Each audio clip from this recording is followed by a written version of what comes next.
Al, good morning. How are you? Good morning, Dan. I'm tired.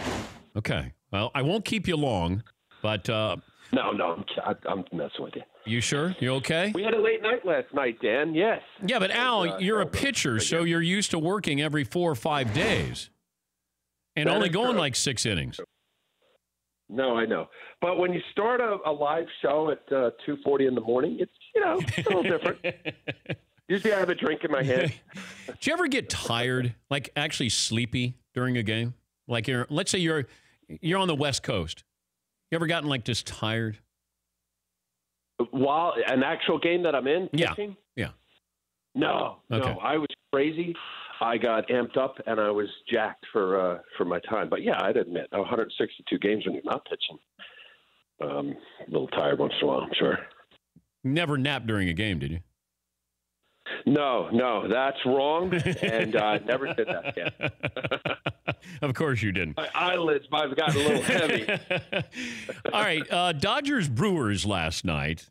Fascinating game. The fact that it goes 2-1 in 13 innings. What stood out? What's the one play moment that stood out to you?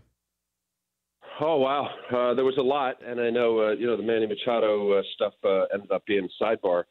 I think probably in the 13th inning, and it's tough to really, get on managerial moves, especially when you're running out of pitching. But I think the Craig Counsell decision when Manny Machado got on with the base hit, and there were 2 outs. There was a wild pitch. He moves to second base. You got Bellinger, you got Grandal on deck, and then he ran out of players. So you would have had to have had a pitcher hit. So I think the scenario, I know Counsell in post-game press conference, basically said that they were looking to expand and throw balls and throw it out of the zone. It was a long night. There were 381 pitches thrown on both teams, 16 pitchers used. But I think if you isolate there, especially with the open base, with Machado going to second in a 1-1 game, terrific game, both sides, all the pitchers that came in the game were terrific. I may have probably done just put him on Grandal, who has been struggling. Either you decide to pitch him or not. And I think Counsell admitted that if Bellinger got on there, they were going to pitch. They were going to walk Grandal and then pitch to the pitcher. Yeah, so I think that really stands out in a 2-1 game. Here's Bellinger talking about being surprised that they pitched to him. Honestly, I was surprised that they were throwing to me. I thought they were going to try and pitch around me and get me to swing. And once I saw that they were attacking me, it was just it was kind of grind mode and do what you can, put the ball in play, and try and end this game. All right, and you mentioned Manny Machado here. I'm going to play this question and answer here about the play at first base. And here's Machado on being asked about, was he purposely trying to step on Aguilar's leg? Manny, from your vantage, what happened on the play with Aguilar? Huh? What happened? Like, why did you collide with Aguilar there? Why? Yeah. I mean, you saw the replay probably, so his foot was on the bag, trying to get over him, hit his foot. That's dirty, that's dirty. I mean, I don't know. Call it what you want. Travis Shaw said it was a dirty play. Yelich said it was a dirty play by a dirty player. I wonder what your response would be to those. I play baseball. I go out there and try to win for my team, so if that's their comments, those are their comments, so, I can't do nothing about that. All right. I understand if it's a bang-bang play. Then wherever your feet are and you're just trying to get to the back. It was not a bang-bang play here, Al. No. Listen, I don't know whether he was thrown back by, somebody was going to actually ask him the question. No. When you watch it, clearly, for one, I wasn't sure what Aguilar was doing because it wasn't a bang-bang, and he stayed on there pretty long. Normally, you got a guy trucking down the line.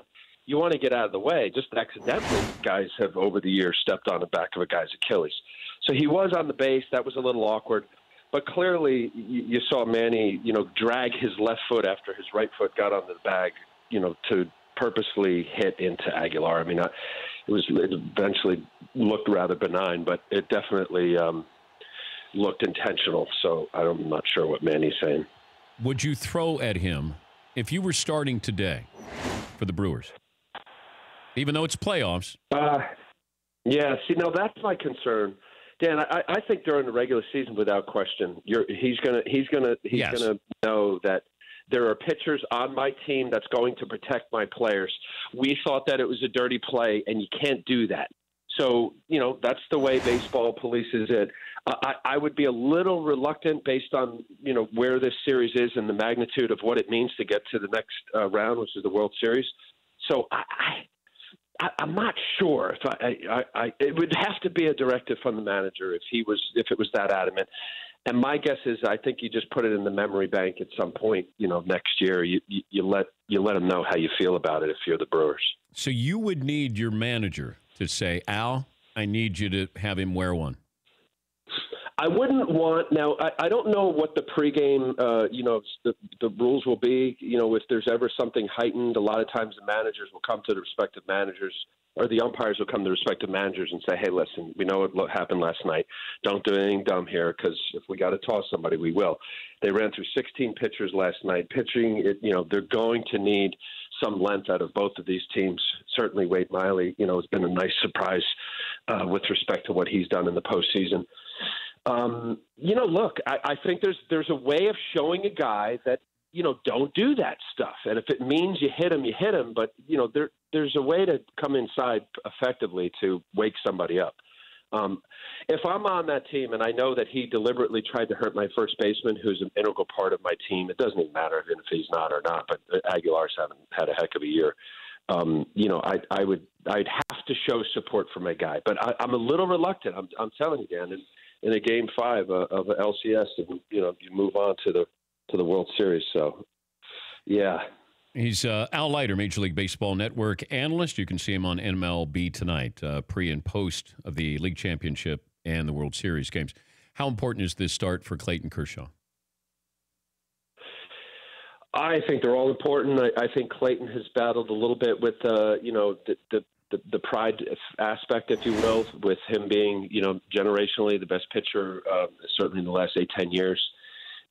Listen, Dan, his stuff isn't the same. And I think the anticipation, or the people who watch baseball closely, is, you're looking at a guy who had a run that statistically rivaled only Sandy Koufax with how dominant he was. His stuff not being the same. His fastball is down discernibly 3 or 4 miles an hour. Therefore, the differential between his out pitch, which is now mostly a slider, he throws his slider very close in speed to his fastball. So he's got to pitch. So I don't know what to expect. I think it could be there. 8 innings against the Braves, it was terrific. But did you see the tweet? Did you see the tweet by Mark Mulder, former pitcher, who said, and I'm paraphrasing, but he's saying, as he's watching in real time, Kershaw's last outing, he goes, I don't know if he can get, I never thought I would say this, but I don't know if he can get people out with this stuff. And you would never say that about Kershaw. And that brings me to, he can opt out of his contract, but if you're the Dodgers, do you have to look at this and say, do we want to pay this guy, $200 million for the next 7 years or 6 years? I mean, there's a bigger question, right? Yeah, I can't imagine him opting out. Can you? No. I mean, if you really think about the back issue, you have to go back to 2016 when it all started creeping in. And, his innings were down. I think he threw right around 150. He hadn't thrown 200 innings, 200-plus innings since 2015. So that's, those are serious issues, obviously back for any athlete. But as a pitcher, and his delivery was always unorthodox and violent. He's a big guy. I cannot imagine him, pulling out of that contract. He's got, a few years with some big time money, and especially now, Dan, the way that we're looking at this bullpenning and the less importance of starting pitching, which I can go on for 30 minutes about that. I wouldn't imagine it being an issue. And if he did, the Dodgers, I can't imagine that they would renegotiate that contract. Red Sox and Astros. What are the Astros accused of? I'm not really sure. There's definitely something, because the Indians, I guess, complained to Major League Baseball about, somebody videotaping something. And the Oakland A's did too. And the A's did too, right? Listen, I'll back up here. I think. Are you surprised, really, Dan, if there's now technology with Apple Watches? A couple years ago, I guess, with the Red Sox, or was that last year? I forget. You had the Toronto Blue Jay incident a few years ago. Somebody sitting in the outfield. This is where we are, folks.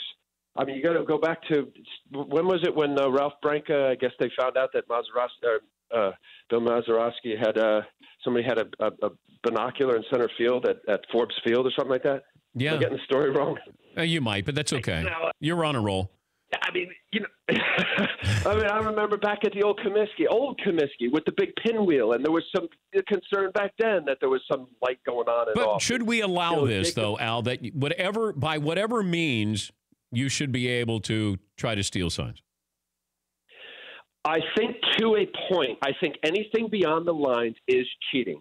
But what's that mean, though? Because it feels like how do I draw the line on cheating if the Astros are accused of having a guy in a position where he wasn't credentialed to be either taking photos, videos, and signaling players on pitches, Wait.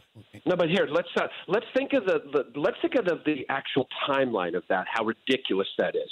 I'm in the well. You're in the batter's box, and I happen to take a video. I don't know how it can all happen within 12, 14, 16, 17 seconds to get to the batter, which ultimately that's what it's all about. Don't be stupid as a pitcher. I played with pitchers, and I won't mention their names, but they were relievers, and it was with the Mets, that when there was a runner at second base and the pitcher would shake, the catcher was told to just put one sign. That is dumb.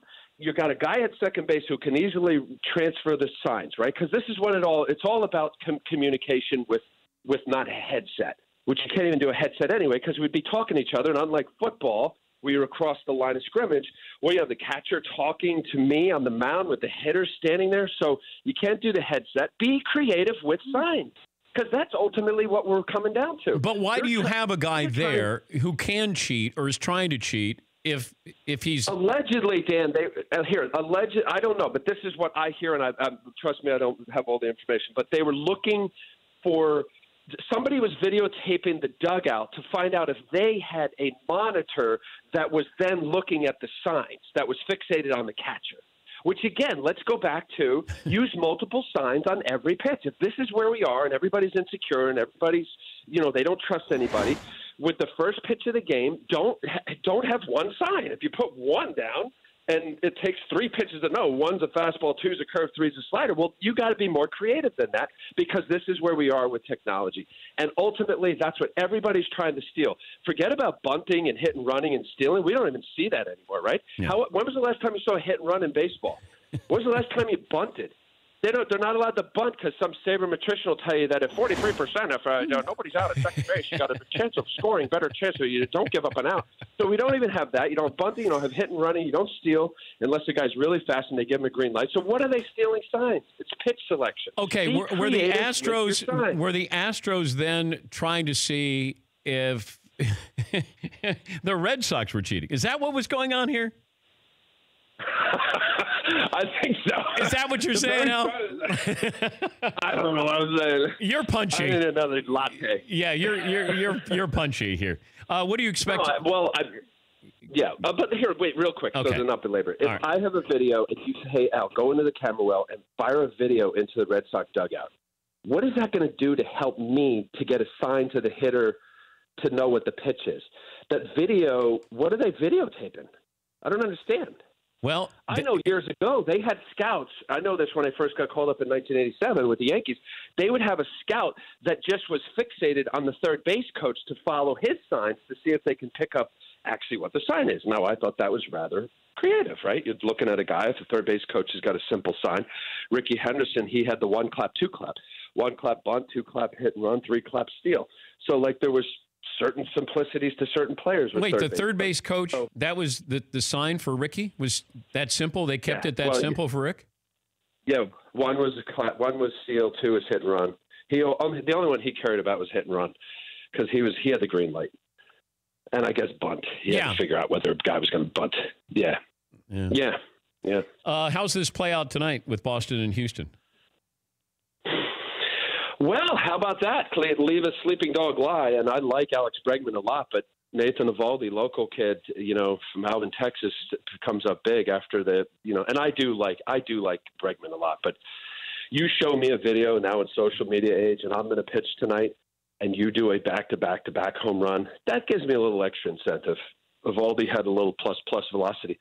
My take on this game is what do you get from Charlie Morton? He was really the unsung hero last year in the World Series and the playoffs. He has only pitched 4 innings since September 15th. Got the shoulder issue. Yeah, he had an exceptional year. Actually, on paper, you look at this as good a Game 4 starters I can't remember. Porcello a couple years ago, Cy Young. He's had a great year, and as well as Charlie Morton. So should be another good one, really. These are heavyweights battling it out there in Houston. Yeah, I hope both go 7 games and get some sleep. What time are you on the clock today? I go on same time after the late game, so I'm hoping that it's not we start our show at 2:30. We got Trevor Bauer on tonight, which would be really good. He's a little scientific guy, right? With the all the angles and but you don't like that stuff. You don't like the analytics. No, I do. I'm not. My head isn't in the sand. It's just there's human beings with heartbeats, a pulse, guts, stomach, nerves. Like, it's not all about the exact, it's not that antiseptic. It's not. And the game, there's a lot of, really non-rhyme or reason to it. You make a good pitch, a guy breaks his bat, he, doinks one in over the third baseman's head. He didn't try to do that. A little swinging bunt that rolls in front of the third baseman. Like, don't get too caught up in every statistical data because it doesn't always tell the whole story. If there were analytic guys on your lawn and you came out, what would you say to them? I say, get off my lawn. No.